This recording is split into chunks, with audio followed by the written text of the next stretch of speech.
کوئی ناپسندیدہ واقعہ رونما ہو جائے یا کوئی ایسی بات جو انسان کو بے بس بنا دے.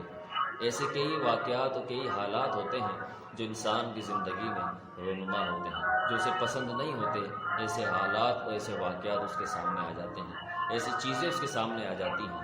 تو ایسی صورت میں نبی علیہ السلام نے کیا فرمایا ہے کہ انسان وہ کام کر لے کہ جس کی وجہ سے اللہ رب العالمین ان حالات سے نمٹنے کی اللہ تعالیٰ طاقت عطا فرماتا ہے.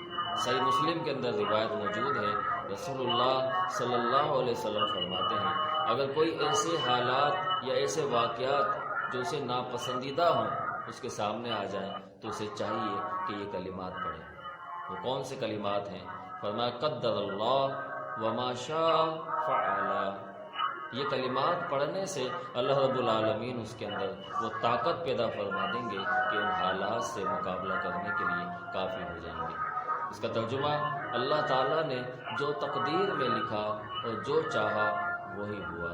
اللہ تعالیٰ ہمیں سمجھ کی عمل کی توفیق عطا فرمائے. السلام علیکم ورحمۃ اللہ وبرکاتہ.